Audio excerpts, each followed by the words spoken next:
মৰমৰ শিক্ষাৰ্থীসকল, আমি ইতিমধ্যে তৃতীয় পাঠৰ বিয়োগৰ কেনেকৈ থিয়কে বিয়োগ কৰিব লাগে বা পথালিকে বিয়োগ কৰিব লাগে সেইবোৰ শিকিছোঁ। তোমালোকে নিশ্চয় বিয়োগৰ নেওতাকেইখনো মনত ৰাখিলা, মুখে মুখে বিয়োগ কৰিব পৰা হৈছে চাগে। আজি আমি ইয়াৰ কথা প্ৰশ্নখিনি আলোচনা কৰিম। মই ইয়াৰে কেইটামান কৰি দিম, তোমালোকে বাকী যিকেইটা আছে নিজেই ঘৰত কৰিবা। তোমালোকৰ 7 নম্বৰ প্ৰশ্নটো হৈছে, এখন চহৰৰ জনসংখ্যা 20,758 গৰাকী, তাৰে 9,340 গৰাকী পুৰুষ হ'লে চহৰখনৰ কিমান গৰাকী মহিলা? এতিয়া চোৱা, এই প্ৰশ্নটোত তোমালোকৰ এখন চহৰৰ মুঠ জনসংখ্যা দিয়া আছে, তাতে তোমালোকৰ 9,340 গৰাকী পুৰুষ বুলি কৈছে আৰু কিমান গৰাকী মহিলা সেইটো সুধিছে। এতিয়া তোমালোকৰ প্ৰশ্নটোত সংখ্যাবোৰ ডাঙৰ ডাঙৰ।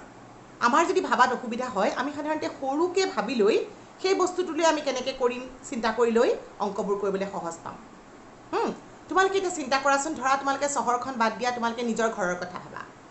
ধৰা তোমাৰ ঘৰত মুঠতে 5জন মানুহ আছে। 5জন মানুহৰ ধৰা 3জন মানুহ হ'ল পুৰুষ। তোমাক যদি কয় মহিলাৰ সংখ্যা উলিওৱা, তুমি কি কৰিবা?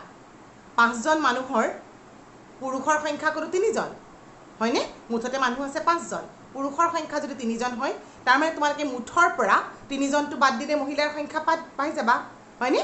তাৰমানে আমি বাদ দিব লগা মানে কমি যোৱা, ধৰা মুঠ জনসংখ্যাতকৈতো তোমাৰ বা মুঠ মানুহতকৈতো তোমালোকৰ পুৰুষৰ সংখ্যা জানিলে মহিলাৰ সংখ্যা কম ওলাবই, হয়নে? তেতিয়া আমি সেই অংকবোৰ বিয়োগ কৰিব লাগে। এতিয়া আমাৰ এই অংকটোলৈ যাওঁ। চোৱা, মুঠ জনসংখ্যা দিয়া আছে।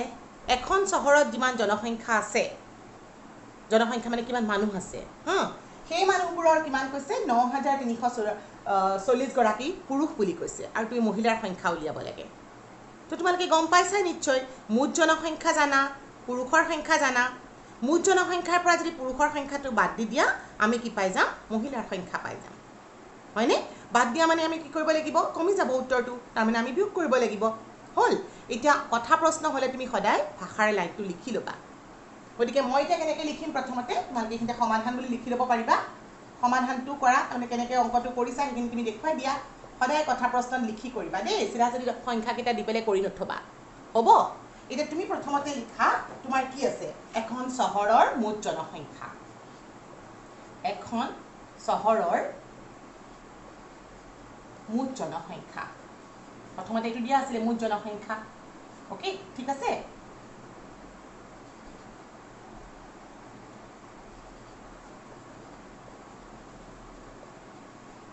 কিমান দিয়া আছে? 20,758 গৰাকী।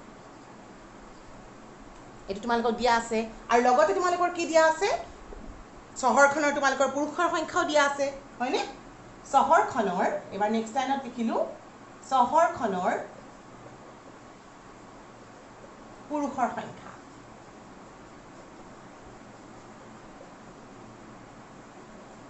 আমি সমান চিনৰ তলে তলে সমান চিনটো দিওঁ। পুৰুষৰ সংখ্যা কিমান আছে?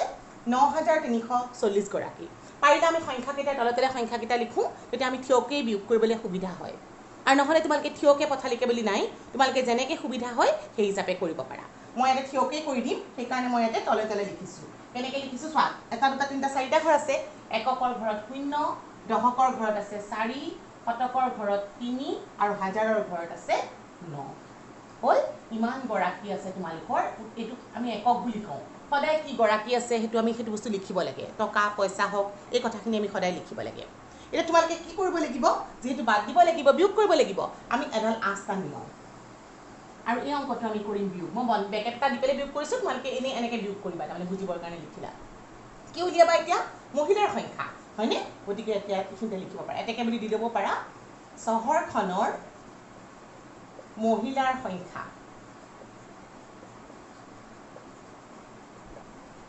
তোমালোকে সমান চিনৰ তলে তলে সমান চিনটো দিবা, আৰু এটা এটা ঘৰত এটা এটা সংখ্যা বা আখৰ লিখিবা। হ'ল? এতিয়া মই বিয়োগ কৰোঁ। 8ৰ, তোমালোকে বিয়োগবোৰ জানাই, এতিয়া আমি মুখে মুখে কৰিম দেই। 8ৰ 0 গ'ল, থাকিল 8। দশকৰ ঘৰৰ পৰা দশকৰ ঘৰ বিয়োগ কৰা। 5ৰ 4 গ'ল, থাকিল 1। শতকৰ পৰা শতক বিয়োগ কৰা। 7ৰ 3 গ'ল, থাকিল 4। হাজাৰৰ পৰা হাজাৰ কৰিব লাগিব, কিন্তু 0ৰ পৰা আমি 9 বিয়োগ কৰিব নোৱাৰোঁ, গতিকে 2ৰ পৰা আমি 1 ধাৰলৈ লৈ ল'লোঁ। 2 অযুতত আছিলে গতিকে ইয়াত আহি গ'লে কি হৈ গ'ল 10 হৈ গ'ল 10ৰ পৰা 9 গ'ল থাকিল কিমান 1 আৰু এইফালে 1টো ইয়াত একো নাই মানে শূন্য নামি আহিল তাৰমানে আমি মহিলাৰ সংখ্যা কিমান গৰাকী পালো তেনেহ'লে 11,418 গৰাকী এইটো হ'ল তোমালোকৰ উত্তৰ লাষ্টৰ উত্তৰটো লিখিব নাপাহৰিবা 11,418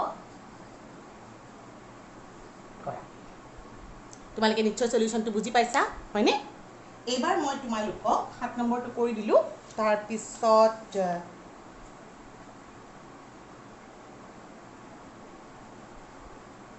নেক্সট যাওঁ মই কুৱেশ্যন নম্বৰ 9 লৈ ঠিক আছে তোমালোকক মই এবাৰ 9 নম্বৰ প্ৰশ্নটো লিখি দিছোঁ 9 নম্বৰ প্ৰশ্নটো হ'ল প্ৰথমতে মই প্ৰশ্নটো লিখি লওঁ প্ৰশ্নটো হ'ল এটা পৰীক্ষাত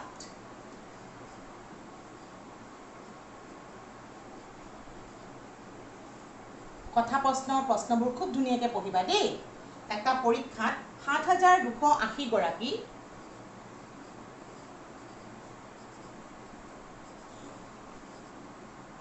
পৰীক্ষাৰ্থী আছিল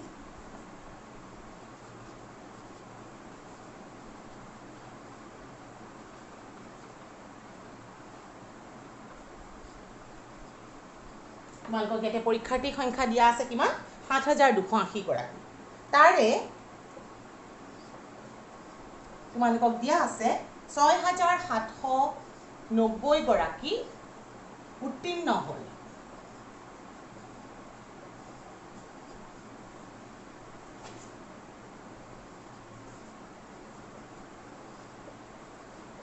তোমালোকৰ প্ৰশ্নটো হ'ল কিমান গৰাকী অনুত্তীৰ্ণ হ'ল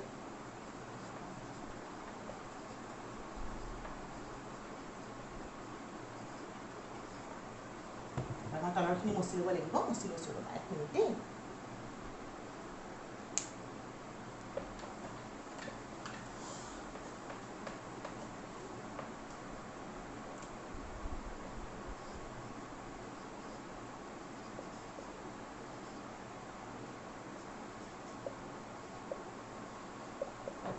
তোমালোকে এতিয়া চোৱা তাৰমানে এটা পৰীক্ষা হৈছিলে পৰীক্ষাটোত কিমান সংখ্যক পৰীক্ষাৰ্থী আছিলে দিয়া হৈছে তাৰে কিছুমান উত্তীৰ্ণ হ'ল মানে পাছ কৰিলে পৰীক্ষাটোত হা আৰু অনুত্তীৰ্ণ হ'ল কিছুমানৰ তাৰমানে পৰীক্ষাটো বেয়া হ'ল এতিয়া তোমালোকৰ ক্লাছৰুমৰ কথা ভাবাচোন তোমালোকৰ ক্লাছৰুমত ধৰা 40 গৰাকী ছাত্ৰ ছাত্ৰী আছে তাৰে ধৰা তোমালোকক ক'লে যে 30 গৰাকী উত্তীৰ্ণ হ'ল হা আৰু ধৰা 10 গৰাকী অনুত্তীৰ্ণ হ'ল বুলি কৈছে ঠিক আছে এইটো মই এটা উদাহৰণহে ধৰিছোঁ দেই ঠিক আছে গতিকে তোমালোকক যদি সোধে কিমান গৰাকী অনুত্তীৰ্ণ হ'ল তেতিয়া কি হ'ব তোমালোকে কি কৰিবা মুঠ শিক্ষাৰ্থীৰ পৰা উত্তীৰ্ণ সংখ্যাটো যদি তুমি বাদ দি দিয়া অনুত্তীৰ্ণটো পাই যাবা তাৰমানে আমি প্ৰথমতে চিন্তা কৰি ল'ব লাগে আমি অংকটো যোগ কৰিম নে বিয়োগ কৰিম নে পূৰণকৰণৰ ক্ষেত্ৰতে পাবা পূৰণ কৰিম নে হৰণ কৰিম সেই হিচাপে আমি অংকটো কৰিবলৈ আৰম্ভ কৰিব লাগে গতিকে ইয়াতে দেখিছোঁ আমি অনুত্তীৰ্ণটো সংখ্যাটো কমি যাব আৰু কমি যোৱা মানে আমি বাদ দিব লাগিব অৰ্থাৎ আমি বিয়োগ কৰিব লাগিব গতিকে আমি প্ৰথমতে কি লিখি লওঁ কি দিয়া আছে তোমালোকক মুঠ পৰীক্ষাৰ্থীৰ সংখ্যা গতিকে প্ৰথমতে লিখি লোৱা মুঠ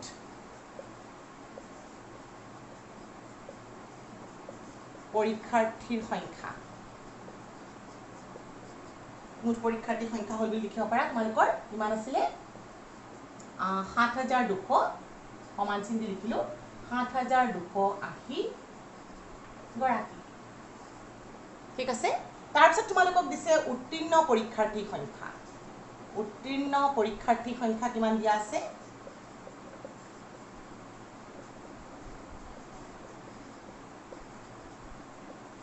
উত্তীৰ্ণ পৰীক্ষাৰ্থীৰ সংখ্যা হ'ল কিমান দিয়া আছে সেইটো চাই ধুনীয়াকৈ সমান চিনৰ তলে তলে সমান চিন দিবা দেই একেটা ঘৰৰ তলে তলে দিবা 6,790 গৰাকী 6,790 গৰাকী তলে তলে লিখিবা তেতিয়া বিয়োগ কৰিবলৈ সুবিধা হ'ব কিন্তু তোমালোকৰ যদি ইচ্ছা কৰা পথালি বিয়োগ কৰিও কৰিব পাৰা দেই মই এতিয়া উলিয়াব লাগিব কি অনুত্তীৰ্ণ শিক্ষাৰ্থী এনেকৈ লিখিলোঁ অনুত্তীৰ্ণ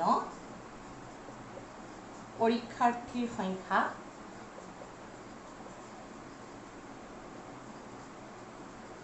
হ'ল মই এইটো বিয়োগ কৰিম গতিকে বিয়োগ চিনটো দিলোঁ সমান চিনটো দিলোঁ এতিয়া বিয়োগটো কৰোঁ বিয়োগটো কেনেকৈ কৰিম 0 গ'ল থাকিল 0 যেহেতু 8ৰ পৰা 9টো বিয়োগ কৰিব নোৱাৰোঁ 8ৰ পৰা 9 বিয়োগ কৰিব নোৱাৰোঁ ইয়াৰ পৰা মই ধাৰ লিলোঁ 1 ধাৰ লোৱাৰ লগে লগে এইটো হৈ গ'ল 18 9 গ'ল থাকিল 9 আকৌ তোমাৰ এইটোত মই কাটি কাটি কৰিছোঁ যাতে তোমালোকৰ সুবিধা হয়, পাহৰি নোযোৱা। 1ৰ পৰা 7 বিয়োগ কৰিব নোৱাৰোঁ, গতিকে মই আকৌ ইয়াৰ পৰা 11লৈ ল'লোঁ। এইটো হৈ গ'ল 6 আৰু এইটো হৈ গ'ল কিমান 11। 11ৰ পৰা 7 বিয়োগ কৰিব পাৰোঁ, কিমান হ'ব 11 7 গ'লে থাকি গ'ল 4 আৰু 6 6 গ'ল 0, 0টো আমি ইয়াত লিখাৰ দৰকাৰ নাই বাওঁ হাতত, গতিকে আমি উত্তৰটো কিমান পালোঁ যে আমাৰ অনুতীৰ্ণ শিক্ষাৰ্থীৰ সংখ্যা হ'ল 490। সেইটো আমাৰ প্ৰশ্ন আছিলে, গতিকে অনুতীৰ্ণ শিক্ষাৰ্থীৰ সংখ্যাটো আমি পালোঁ 490 গৰাকী। হৈছে? এতিয়া তোমালোকৰ নেক্সট 10 নম্বৰটো নিজেই কৰিব পাৰিবা, একেধৰণৰ প্ৰশ্ন হয় দেই।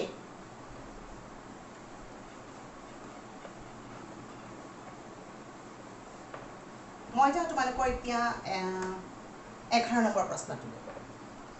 11 নম্বৰ প্ৰশ্নটো হ'ল 4টা অংকৰে লিখিব পাৰা, 4টা অংকেৰে লিখিব পৰা আটাইতকৈ ডাঙৰ সংখ্যাটোৰ পৰা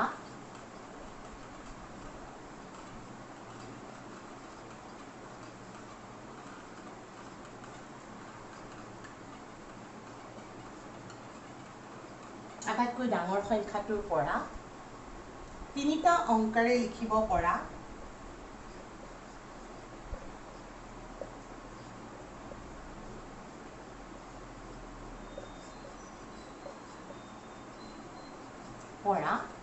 আটাইতকৈ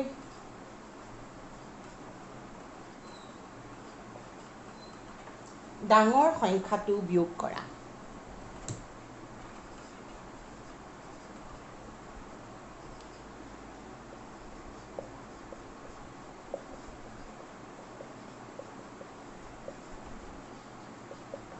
হ'ল? তোমালোকৰ কেতিয়াবা এনেকুৱা হয় যে প্ৰশ্নটো আমি লিখি থাকোঁতে উত্তৰখিনি লিখিবলৈ আৰম্ভ কৰোঁতে ভাষাটো তোমালোকে এটা বাক্যত এটা লাইনতে লিখিব নোৱাৰিবও পাৰা, হা? তেতিয়া তোমালোকে কি কৰিবা, পিছৰ লাইনটোত লিখিবা, কোনো কথা নাই, হা? চ' এতিয়া মই সমাধানটো আৰম্ভ কৰোঁ। কি আছে, প্ৰথমতে তুমি কি লিখিবা, 4টা অংকৰে লিখিব পৰা আটাইতকৈ ডাঙৰ সংখ্যা। প্ৰথমতে লিখি দিয়া, 4টা অংকৰে, নিশ্চয় তোমালোকৰ মনত আছে ন, লিখিব পৰা, এতিয়া মোৰ আটাইতকৈ ডাঙৰ সংখ্যাটোৰ পুৰাকৈ লিখিবলৈ এটা নাটিব, সেইকাৰণে মই ডাঙৰ সংখ্যা বুলি তলত লিখিছোঁ। কি হ'ব, এইখিনিতে লিখোঁ, আটাইতকৈ ডাঙৰ সংখ্যা তোমালোকে জানা 4টা অংকৰে লিখিব লাগে। ইয়াতে তোমালোকৰ পুনৰাবৃত্তি হ'ব পাৰে, একো কথা নাই। কি হয় আটাইতকৈ ডাঙৰ অংকটো তেনেহ'লে 9999। ইয়াতে কোনো একক নাই সংখ্যাৰ ক্ষেত্ৰত, হা? এইবাৰ তুমি লিখা 3টা অংকৰে লিখিব পাৰা 3টা, এইখিনি অৱশ্যে তুমি ডাঙৰ সংখ্যাটো এইখিনিৰ পৰা আৰম্ভ কৰিব পাৰা দেই, অংকেৰে লিখিব পৰা আটাইতকৈ ডাঙৰ সংখ্যা। তোমালোকে খালি এটা কথা মন কৰিবা, সমান চিনৰ তলে তলে যাতে সমান চিনটো পৰে। গতিকে কি হ'ব এতিয়া 999। হ'ল? এতিয়া তোমালোকক বিয়োগ কৰিব দিছে, গতিকে মই আচডাল টানি চিধা চিধি বিয়োগ কৰি দিওঁ। বিয়োগ কৰিলে কিমান পাম, 9 9 গ'ল থাকিল 0, আকৌ 9 9 গ'ল থাকিল 0, 9 9 গ'ল থাকিল 0, এইফালে আহি গ'ল 9। তাৰমানে উত্তৰটো তোমালোকে পালা 9000। হৈছে? তোমালোকৰ এইটো পাঠত আৰু এটা প্ৰশ্ন আছে, মই সেইটো তোমালোকক কৈ দিছোঁ, 11 নম্বৰটো। 11 নম্বৰ প্ৰশ্নটো হ'ল, 11 নম্বৰটো এইটোৱে আছিলে তোমালোকৰ, 12 নম্বৰটো কৰি দিছোঁ। 12 নম্বৰ প্ৰশ্নটো হৈছে তোমালোকৰ 7, 5, 4, 9 অংক 4টাৰে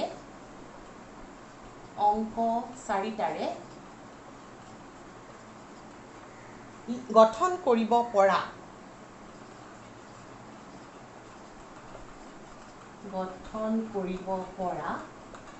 আটাইতকৈ ডাঙৰ সংখ্যাটোৰ পৰা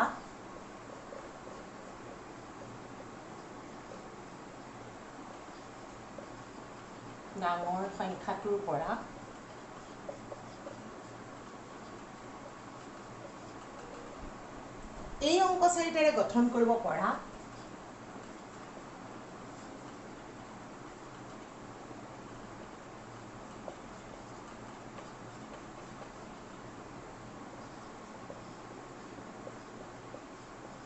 গঠন কৰিব পৰা আটাইতকৈ সৰু সংখ্যাটো বিয়োগ কৰা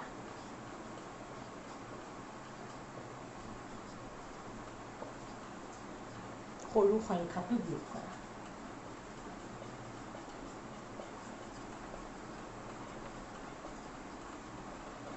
এটা তোমালোকৰ মন কৰা কি দিয়া আছে দেই তোমালোকক কি দিয়া আছে 7 5 4 আৰু 9 এই সংখ্যা কেইটাৰ লিখিব পৰা তোমালোকক আটাইতকৈ ডাঙৰ সংখ্যাটো কৈছে আৰু তাৰ পিছত তোমালোকক আটাইতকৈ সৰু সংখ্যাটো কৰি কি কৰিব দিছে বিয়োগ কৰিব দিছে গতিকে তুমি লিখি লোৱা 7 5 4 9 ৰে লিখিব পৰা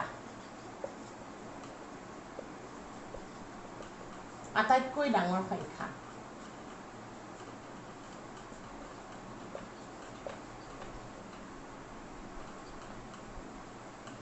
কি হ'ব বাৰু তোমালোকে আটাইতকৈ ডাঙৰ সংখ্যাটো কি কৰিব লাগিব আমি আগতে এইবোৰ শিকিছোৱেই একেবাৰে ডাঙৰ স্থানত ডাঙৰ অংক দিয়া এটা আটাইতকৈ ডাঙৰ হৈছে 9 গতিকে আটাইতকৈ ডাঙৰ স্থানত দিয়া 9 তাৰ পিছত তোমালোকৰ আহিল গ'ল 7 তাৰ পিছত আহি গ'ল 5 আৰু আহি গ'ল 4 গতিকে মই পাই গ'লো এইবাৰ তোমালোকে এইখিনিতে লিখা 7 5 4 9 ৰে লিখিব পৰা আটাইতকৈ সৰু সংখ্যা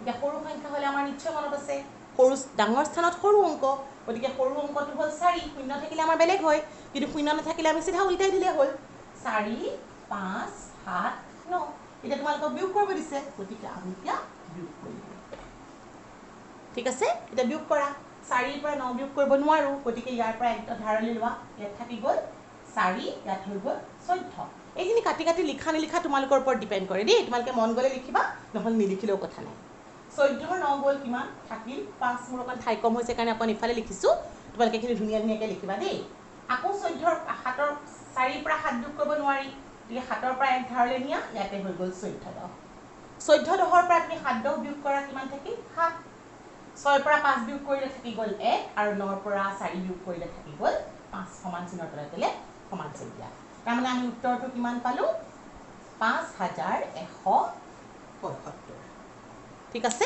তোমালোকৰ অনুশীলনী তৃতীয় কটো ইয়াতে শেষ হৈছে মই পিছৰ অংকখিনি পিছৰ ক্লাছত কৰিম ওকে থ্যাংক ইউ